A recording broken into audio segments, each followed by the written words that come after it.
I want to welcome you to the Hawaii Health Data Warehouse's Coffee Break, a monthly webinar series. I'm Julia Chosi, a public health epidemiologist with the Hawaii Health Data Warehouse, or HHDW. So today we're going to be getting back to basics with hawaiihealthmatters.org. We're going to review some of the resources and features available on the website and talk about how to find the data you need. So again, this will be a great introduction for new users and a good refresher for returning users. A little background, Hawaii Health Matters was created in 2009 through a contract with Conduit Healthy Communities Institute. It displays Hawaii data for over 800 health indicators from dozens of different data sources to provide local data in an easy-to-use format. The indicators can be presented in trackers and in shareable dashboards, and the platform also houses reports, promising practices, and funding opportunities. All of these resources are linked to the health indicators so that the data is presented with a bit more context. So this is a great site for people who might want more than just the numbers. As I mentioned, so Hawaii Health Matters tries to provide users data snapshots with context. So for each indicator, you'll see the most recent point estimate in addition to comparison values. And these may include comparisons to national values, to prior values, trends, or targets. You'll also see how the data has changed over time in a trend graph. And additionally, depending on the data source, there may be subgroup data, including things like age, sex, race, education, employment, and sexual orientation. This is where you can examine the distribution of the health indicator over subpopulations, and it helps to identify high-risk groups and disparities. Last, you'll be able to look at the health indicator by different geographies. The site was built around state and county data, so most of the indicators will have data at those geographies. However, depending on the data source, some of the indicators can offer sub-county level data, even as far down as census tract. There are also lots of resources to provide you with information about your indicator of interest. To give you an example, these resources include things like reports and publications and fact sheets.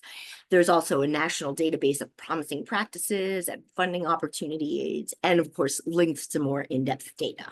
Another feature of the site is our collection of data trackers. These are custom-built dashboards around a given topic, such as oral health or cancer. And we currently have 9 different trackers on the site. So if any of these areas happen to be of your interest, this is a great place to start. It's also possible to make and share your own data dashboards using Hawaii Health Matters. Here's an example of what a dashboard around bullying might look like. I'll show you this feature, but if you're interested in learning more about customizable dashboards, check out our YouTube page because we have done a previous coffee break on it, and that'll give you more information. Before we go to the demo, I'm going to go over some basics for Hawaii Health Matters for people who aren't familiar with the site. So Hawaii Health Matters, or HHM, is a great resource for data when numbers might not be your first love. It provides a lot of comparison data and links to resources. So first, the site uses comparison data and icons that incorporate colors and symbols to help users interpret the point estimate. In general, red is bad, green is good, and blue is neutral. When you see a solid box with an arrow, that tells you there's a statistically significant trend. When the box is white, there's a trend, but it has not reached statistical significance. Many of the indicators on HHM also have target values, and you can easily see which ones have been met with the green check and those we still need to work on with the red X. You may also see gauges that compare the Hawaii data to all US states or counties. So let's walk through an example. So here you can see that in Hawaii from 2019 to 2023, 12.5% of children lived below the poverty level. The gauge there shows that we're in the better half of values for the United States. We're in the green half, and we are lower than the US value of 16.3, which is good. So that's also green. And there's a statistical trend downward, which is also good. It's similar for older people living below the poverty level, which we can see that at 8.9%, we're still in the better half of values for the states, and the estimate is below the US value. However, here we're seeing a statistical trend upward, which is bad, so it's red. Just a few more symbols that'll help you get the most out of the website. When you see an orange box, that means that there's a filter that can be applied. Blue triangles allow you to change things like place, time, and indicator. Graphs and charts can be modified by clicking on the 3-bar icon. Data tables can be sorted using the blue carets in the column labels. And you'll know which geographies are available for each indicator because they're shown in a row below the data. Let's go ahead and take a look at the live site. So this here is our HHDW homepage. And I just wanted to start here because you can see that you can easily get to Hawaii Health Matters from here. You can, of course, also just type in Hawaii Health Matters in the bar. Okay, so here is our homepage. The first thing you might notice is this rotating banner. We do have featured content that we change every month. We really try to focus on Hawaii level reports and resources. And then this banner will also tell you about our recent data updates. Below this, we have just a little bit of information about the site. We do have some tutorials here if you would like additional information. And then next, you just start to see a little sample of some of the data. And these are indicators that are relevant to our featured content, which this month is the Kids Count data book. So this just gives you a little idea, some of the things that might be included in that featured content and just shows you some of the information that we have available on the site. Below this are some quick links, and here you can see that you can get back to HHDW very easily. And these are some of the other sources that we'll touch base on. Where I'd like to start is in this resources and tools option. So I mentioned that we have a resource library, and we really try hard to keep it as well stocked as possible. If there's anything that you would like to see here that's not here already, you can submit it here, or you can just email it directly to us. And what you can see is just a list of all the different resources. So let's do a keyword search. We'll look at poverty and see what kinds of resources we have available here. So here we can see we've got our ALICE resources, some of our homeless reports. And if you click on this little filter over here, it'll show you two things. First, it'll show you how many results there are. So we have 54 resources around poverty. And then it'll let you do some filtering. So these are the different types of resources. You can also look by date range, etc. So that's our resource library. The other resource that I wanted to show you was this promising practices. So this is a really interesting library of public health programs and interventions that have been implemented across the country.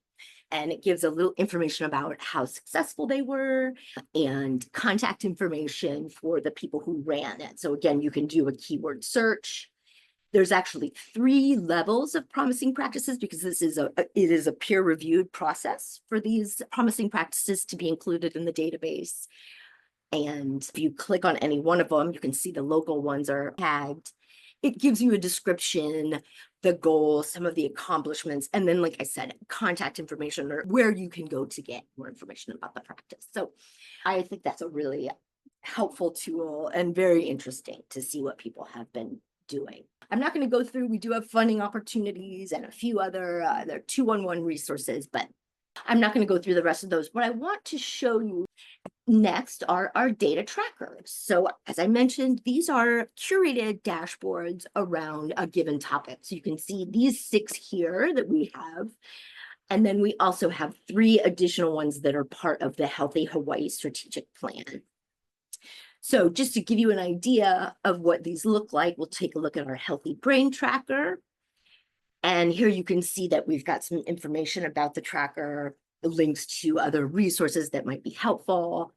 And then we have the data, and it's organized into different subtopics to help users navigate the tracker. So here you can see we have, for example, cognition, and then it goes into dementia prevalence and mortality and risk factors and caregiving. So this is a collection of indicators around healthy aging.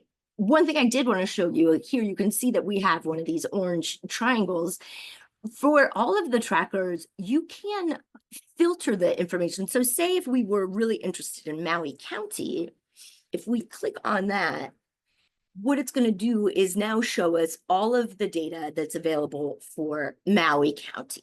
So we can see that same set of indicators, but specific for a smaller geography. There also are a couple of different options for viewing the data. This is what they call card layout. And we do have a colorblind mode that puts these little thumbs up and thumbs down icons next to the data. But the main place on this site is here where we see we can find data. So we have several different dashboards in here, and these three, the mental health, health equity, and food insecurity index, are all part of our socio needs index, and it is a really great resource. It shows you great data down to the zip code level, and we do have a coffee break on those as well. So if any of those areas are your area of interest, I would recommend playing around with that index. It really has a lot of helpful information. We also have a demographics dashboard, and this just shows you basic information about the population. So race, there's things like veteran characteristics, housing, education. And here too, you have that option if you want to get demographics data for a specific place. And in this case, we can actually go down to the city level. You won't always be able to get every indicator for each geographic level. Some of the indicators are not available to that level, but it's a great place to look. I'm not going to spend much time on the disparities dashboard, but this is a great place to look to see data broken out by race, sex, age, and poverty level.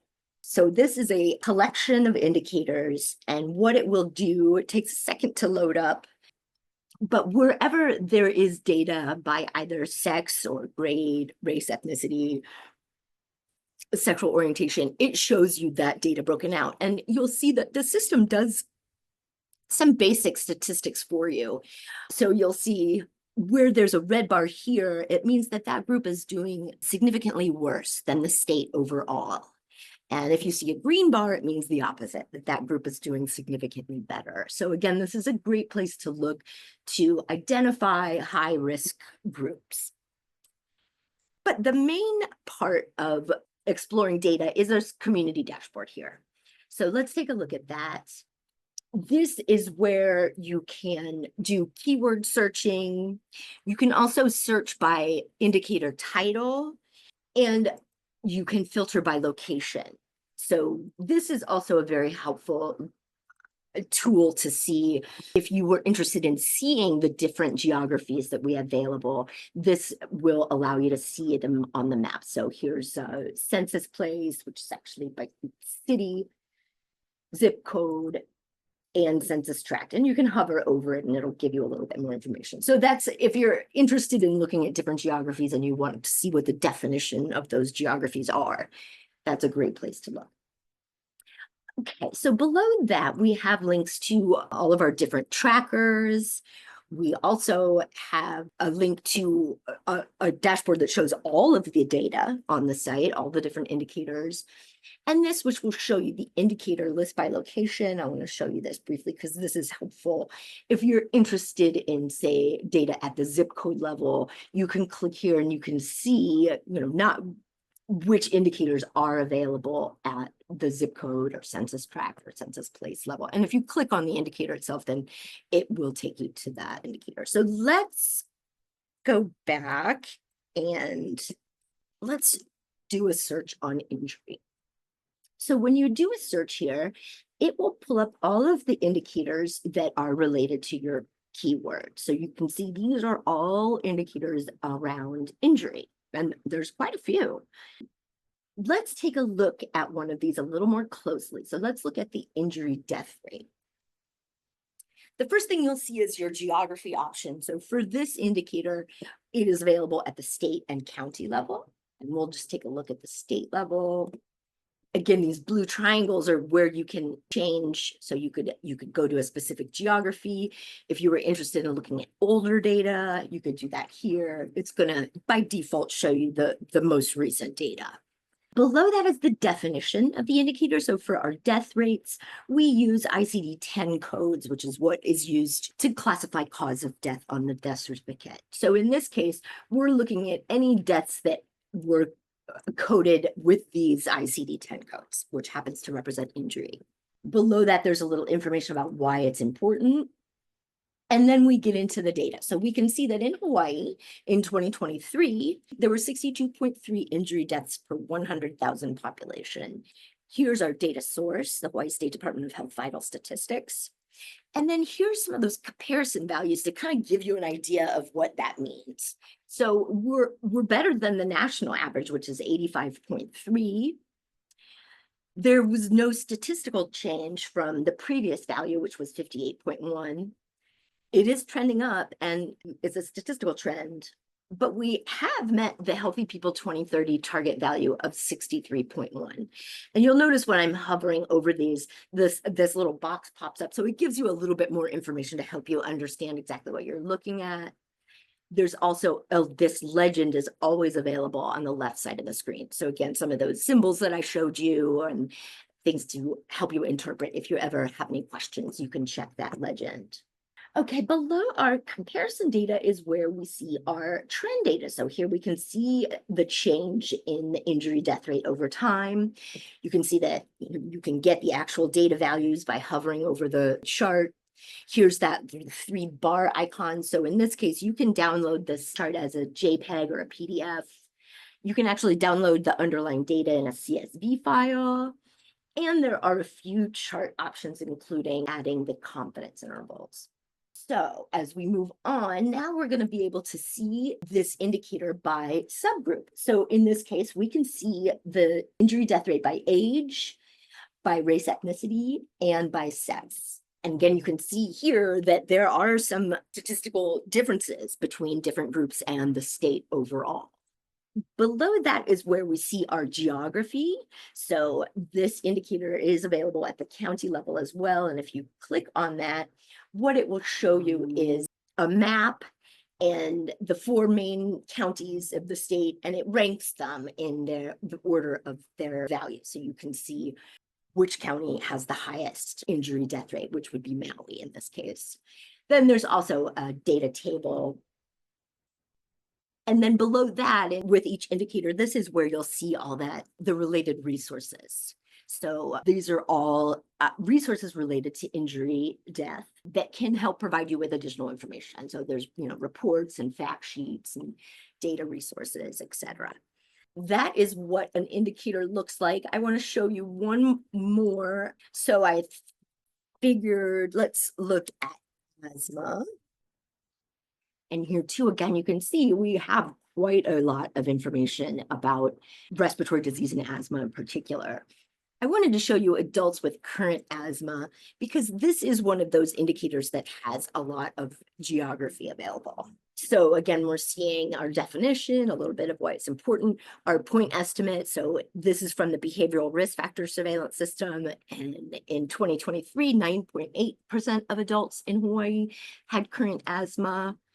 We can see again, that's lower than the median value for US states and territories, has not changed significantly, and it is trending down. In this case, also, we have a lot more subgroups just because this data source, the Behavioral Risk Factor Surveillance System, is one that we're able to look at in a lot of different ways. But I did want to show you, just for an example, what it looks like when you're looking at an even smaller geography than, say, county. So here you can see that it ranks all of the different zip codes. When you hover over one of these, it also lights up on the map so you can see where it is. You can also click on any of them and it'll zoom into that particular zip code. And again, we've got the data table. Okay. 2 other little things I just wanted to show you because I feel like one of the really neat things about this site is that for a lot of the indicators, you can really zoom in. So in this case, if you say you were interested in IAEA, what this is going to do is show you all of the indicators that we have data for at the census place level of IAEA. So here you can really get a good look at a relatively small geography. And you'll notice here too that now it also will compare that census place to the county that it's in, and it also compares it to the rest of the census places throughout the state. So that's a really great tool if you're particularly interested in a small geography. And I will just very quickly show you, I mentioned that you can make your own dashboards. To do that, you go to this advanced search. And again, check out the coffee break if you're interested in learning more about this, but there you can do all sorts of filters. You can also filter by topics and population. So let's just look at cancer real fast as an example. So now what it's going to show you is all of the different indicators related to cancer. And you can see there's a lot of them. And then again, if you want to share this dashboard or come back to it later, you can copy this URL right here and it will bring you back to the same dashboard whenever you need it. Okay, now I want to give you some time for some hands-on work. So take a few minutes to explore Hawaii Health Matters and answer the following questions.